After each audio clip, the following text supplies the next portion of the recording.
안녕하세요 여러분, 토리잘입니다. 다들 잘 지내셨죠? 이번 영상은 제가 직접 분석한 네이버 파이낸셜입니다. 제가 지금까지 금융 시리즈로 은행, 보험, 증권 이렇게 세 가지 해드렸었는데 이번엔 결제시장, 카드업계, 그리고 ICT, 네이버 파이낸셜 이렇게 두 가지 묶어서 한번 분석해 보도록 하겠습니다. 요건 제 전공 분야니까요 조금은 도움 되실 거라고 믿습니다. 그럼 지금 바로 가시죠! 자, 바로 기사 하나 보여드리면서 오늘의 이야기 시작하도록 하겠습니다. 2019년 네이버에서의 결제액이 얼마냐? 0이 몇 개일까요? 무려 21조 원을 네이버에서 긁었다고 합니다. 2019년 동안 한국인은 20조 9,249억 원을 네이버에서 결제했다고 합니다. 네이버에서 이토록 결제 금액이 클 수 있었던 이유는 바로 네이버페이 덕분이겠죠? 2018년 기준으로도 네이버에서 네이버페이 결제액만 10조 8천억 원으로 네이버에서 쓴 돈 3분의 2가 네이버페이를 거쳤다고 합니다. 카드를 등록하고 비밀번호 6자리만 누르면 결제가 되는 매우 간단한 결제로 온라인 구매자들에게 빠르게 정착한 것이죠. 그리고 여기서 잠깐 재미있는 것 하나 보여드리면 네이버 듀 2등은 어딜까요? 당연히 난공불락의 이베이라고 생각이 들겠지만 이베이가 드디어 무너졌습니다. 네이버 듀 2등은 다름 아닌 쿠팡이라고 합니다. 포털 사이트를 제외한 순수 쇼핑 사이트에서는 1위를 차지하는 기염을 토해냈어요. 2019년 한국인들은 쿠팡에서 17조 771억 원으로 2018년 대비 결제 금액이 57%나 늘어났다고 합니다. 실제로 쿠팡은 2019년 매출액이 7조, 영업적자를 기존 1조 1천억 원에서 7천억 원 규모로 40%를 확 줄이며 깜짝 실적을 발표했죠. 참고로 저 실적은 2020년 현재의 팬데믹이 있기 전입니다. 올해는 더 클 전망이란 거겠죠. 유통의 추세가 오프라인에서 온라인으로 전환이 되기 시작하면서 온라인 결제 시장이 폭발적으로 성장을 한 것이죠. 온라인 시장의 폭발적인 성장 기세로 기존 네이버페이를 필두로 결제 시장을 주도했던 네이버는 네이버페이를 기반으로 물적 분할을 하여 네이버 파이낸셜을 설립했고, 카카오 역시 카카오뱅크, 카카오페이를 IPO를 추진하면서 기존 ICT 기업들은 금융업으로의 보폭을 넓혀가고 있죠. 네이버 파이낸셜은 거기다가 한술 더 떠서 미래에셋과의 파생 상품으로 네이버 통장이라는 서비스를 출시하면서 수신까지 노리며 금융사업을 본격화하고 있죠. 물론 여기서 간단한 상식으로 짚고 넘어가는 것은 네이버 통장은 일반적인 은행 계좌가 아니라 미래에셋과 연동된 RP형 CMA 상품입니다. CMA라 예금 자체가 보존되지 않는 상품이에요. 혹시라도 원금이 보존되는 은행권 통장과 혼돈하실 구독자분들이 계실까봐 미리 말씀을 드립니다. 아무튼 이렇게 네이버는 지분 투자를 받은 미래에셋과 CMA를 통해 기존 금융권과의 경계를 허물고 있고, 카카오 역시 카카오페이로 보험까지 판매하기 시작하면서 은행, 보험, 증권 등 기존의 IT 기업들이 전방위적으로 금융업계 진출의 한계를 뛰어넘고 있습니다. 자, 그런데 이렇게 ICT 기업들이 각자 금융에 진출하는데 가장 큰 공을 한 것이 바로 이 결제 서비스인데요. 결제 시장을 통해서 CMA, 카드, 증권까지 연계하면서 과거 단순하게 검색 사이트에 불과했던 IT 기업들이 금융 기업들로 진화하기 시작한 것입니다. 자, 그렇다면 우리는 이쯤 되어서 궁금해집니다. 오프라인의 간편 결제 시장을 주도했던 카드 산업은 어떤 변화를 겪지 않았을까? 이러한 궁금증이 생길까봐 현금 다음으로 간편 결제였던 현재 카드 이야기를 잠깐 드릴게요. 자, 우선 카드 이야기 이해하시기 위해서는 현재 우리나라 신용카드 시장을 이해하셔야 합니다. 자, 먼저 재밌는 이야기로 우리나라 사람들은 카드를 하루에 얼마나 많이 쓸까요? 한국은행이 공시한 2019년 지급경제활동을 살펴보면 지급카드 이용 실적은 일평균 2.5조 원으로 2016년부터 꾸준히 성장하고 있습니다. 물론 이 실적에는 개인, 법인의 구분이 없는 총실적이기에 이것을 다시 개인 신용카드로 나눠본다면 개인의 신용카드 이용 실적은 일평균 1.5조 원 정도가 되고, 당연히 전자상거래 및 통신 판매를 중심으로 한 압도적인 성장을 기록하고 있습니다. 그리고 현재 이 시국에 사람들이 밖을 안 나가게 되면서 돈을 안 쓰고 그만큼 결제가 줄어들었을 것 같은데 카드업계 상반기 실적은 어떨까? 떨어졌을 것 같죠? 자, 그런데 아닙니다. 제가 기사 하나 보여드릴게요. 자, 기사 읽어보면은 코로나로 마케팅비 못 쓴 카드업계 상반기 순익 두 자릿수 성장. 롯데와 현대카드는 상반기 순익이 각각 37.6%, 36.4%가 증가했다고 합니다. 코로나 바이러스 감염증으로 여가 활동이 위축되면서 호텔, 항공, 영화관 등과 관련된 마케팅 비용이 크게 줄었고, 해외 소비 대신 국내 소비가 늘어나면서 반사이익이 늘어난 것이죠.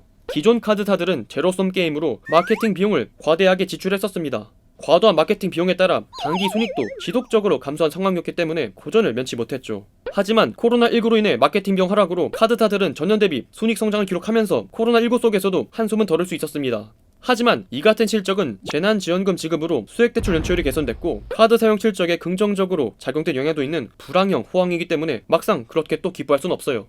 자, 그런데 여러분들은 한 번쯤은 이런 것 궁금하신 적 없었나요? 수많은 현대카드, 삼성카드, 롯데카드처럼 회사 브랜드가 확실한 신용카드가 따로 있는 반면 어떤 카드들은 뒤에 BC카드라 써있고 또 카드 이름은 BC가 아니라 우리, 신한, 국민카드로 되어있네? 이런 궁금증 가져보신 적 없으신가요? 카드 이야기를 드리는 김에 간단한 상식으로 우리나라 신용카드 사업 구조를 한번 말씀을 드릴게요. 신용카드 산업은 구조적으로 네트워크 구성 방식에 따라 크게 3당사자 체제와 4당사자 체제로 나뉩니다.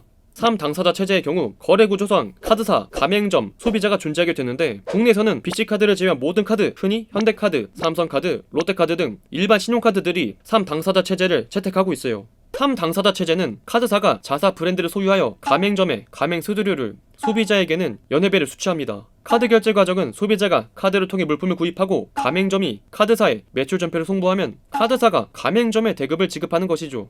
이후 카드사가 카드 사용 대금을 소비자에게 청구하면 소비자가 카드 이용 대금을 카드사에 입금하게 됩니다.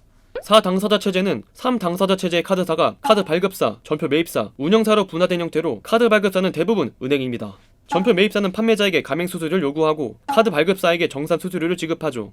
운영사는 지급카드 네트워크사 또는 카드 브랜드사로 불리며 전표 매입사와 카드 발급사에 카드 결제 네트워크 인프라를 제공, 운영하고 네트워크 수수료를 수취합니다. 대표적인 운영사로 미국의 비자, 마스터카드, 중국의 유니온페이, 일본의 JCB 등이 있죠. 4 당사자 체제 거래 구조에서는 가맹점이 매출 전표를 전표 매입사에 제출하면 전표 매입사가 이를 운영사에 송부하여 운영사가 정산하고 카드 발급사로부터 정산 대금을 받은 전표 매입사가 가맹점에 대금을 지불하는 구조죠. 소비자는 운영사로부터 대금 청구를 받아 카드 발급사에 카드 이용 대금을 지급하게 됩니다. 물론 어느 당사자 체제가 더욱더 효율적이다 라고는 명확히 말씀드리기가 상당히 어려워요. 우리나라는 대부분의 메이저 신용카드 회사들이 3 당사자 체제를 이루고 있지만 미국 등 신용카드업이 먼저 발달한 선진국에서는 4 당사자 체제가 다수를 차지하고 있어요. 아무튼 이렇게 신용카드사들은 여신을 통해 수많은 가맹점과 결제 수수료를 통해서 이익을 창출하는 구조였고, 결제 수수료의 구조가 오프라인에서 온라인까지 이어지며 카드 산업의 시장 증대가 이루어졌습니다. 게다가 온라인 간편결제 증가에 따른 간편결제 수단 등장에 고객들 역시 기존의 신용카드를 등록하면서 결제를 하며 기존 카드사들의 입장에서 온라인 결제 시장의 성장은 단기적으로는 영향을 주기 어려웠을 뿐더러 오히려 카드사들의 성장을 도모했죠. 하지만 우리도 다른 한편을 생각해봐야 합니다. 현재 ICT 기반 기업들이 나름 발달이 되어 현재 CMA 수준의 금융 서비스이지만 ICT 기업들의 금융기술이 고도화가 되어 수신 및 여신 기능까지 겸비하게 될 수 있다면 어떻게 될까? 온라인 결제 시장 속에서 패권효진 네이버 파이낸셜과 같은 ICT 기업들 입장에서는 만약 자신들이 수신, 여신, 기능 등 금융 서비스가 완성이 된다면 기존의 신용카드사들에 대한 의존도가 낮아지게 될 것이며, 현재도 결제 수단의 패권을 잡고 있는 네이버 페이에 자신들의 계좌 및 결제 서비스를 내어놓는다면 기존 카드사들을 배제할 수 있다는 거죠. 미래의 간편결제 시장은 내가 가진 신용카드를 등록해서 사용하는 것이 아니라 네이버 파이낸셜에 등록된 계좌, 그를 통해 발급된 카드, 이와 연동된 페이를 통해서 포인트 및 우대 서비스를 받는 것이 효율적인 시대가 오게 될 것이란 거죠. 물론 현재는 간편결제로 대표되는 다양한 결제 수단은 소액 결제를 중심으로 이루어져 있고, 국내에서 대표적인 지급 수단이자 신용 공유 기능을 지닌 카드 산업을 단기간에 다른 수단이 대체하기는 쉽지 않을 것으로 보입니다. 하지만 플랫폼을 확보한 네이버 파이낸셜과 같은 비금융회사들의 적극적인 마케팅 이용 편의성이 증대가 되거나 간편결제 서비스에 신용 공유 기능이 추가되고 부가 서비스가 고도화되는 등 간편결제 서비스가 진화하고 있으므로 장기적으로는 카드사의 경쟁자가 된다는 것이 불보듯 뻔한 이야기죠. 그리고 네이버 파이낸셜의 가장 큰 장점은 기존 페이로 단순히 돈만 왔다 갔다 한 송금만 아니라 제품을 사고 파는 결제 서비스까지 해왔기 때문에 이용자들이 어떤 특성을 보이는지에 대해 데이터를 매우 광범위하게 부여하고 있다는 점이 장점입니다. 작년 한 해만 해도 21조 원의 결제 금액이 오고 간 네이버 파이낸셜에 축적된 보유 데이터들이 있고, 이를 구체적으로 다룰 수 있다면 네이버만의 축적된 데이터를 기반으로 고객들에게 필요한 금융상품을 추천하고 차별화할 수 있는 서비스가 가능한 것이죠.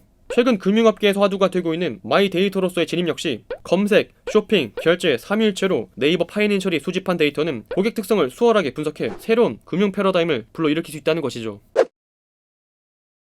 결제라는 재화의 소유권을 공급자에서 소비자로 옮겨가는 단순한 유통 단계가 IT 업계들에는 결제가 통장, 증권, 보험에 이르기까지 금융혁신과 외연 확장을 할 수 있는 초석이 되었습니다. 기존의 결제 시장을 담당했던 카드사들에게 ICT 기업들은 현재적인 경쟁사가 되었죠. 특히 네이버 파이낸셜의 경우는 단순한 결제 내역뿐만 아니라 결제 전의 검색 과정, 구매층, 성별 등 여러가지 데이터를 보유하고 있기 때문에 현재 네이버 파이낸셜이 금융혁신이 일어나게 된다면 수신이 불가능한 카드사들과 달리 더욱더 자신들의 한계를 펼칠 수 있다는 것이 가장 큰 장점으로 꼽히고 있습니다. ICT로 시작된 금융혁신을 더욱더 빠르게 이행할 수 있다는 것이죠. 물론 이에 대응하기 위해서 저마다 카드사들도 디지털 전담 부서를 기획하며 온라인 시장에서 IT 기업과 본격적인 경쟁 구도를 준비하고 있습니다. 결제로 금융혁신을 꿈꾸고 있는 네이버 파이낸셜과 전통 결제 시장의 강호, 기존 카드사들의 디지털 혁명, 이 두 가지가 앞으로 어떻게 경쟁을 이루고 사회를 더 변화시킬지 주목됩니다. 오늘의 영상은 여기까지입니다. 영상의 내용이 좋았다면 구독과 좋아요 한 번씩 부탁드리도록 하겠습니다. 그리고 전 여러분들의 모든 댓글을 달고 있습니다. 원하시는 기업과 산업 말씀해 주시면요, 매주 2편씩 분석해서 올려드리고 있습니다. 그리고 오늘 말 못한 기업과 산업에 대한 정보는 www.catch.co.kr에 다 들어있으니까요, 꼭 한 번씩 방문 부탁드리도록 하겠습니다. 그럼 저는 또 다음에 좋은 영상으로 찾아오도록 하겠습니다. 그럼 다음에 또 만나요. 안녕.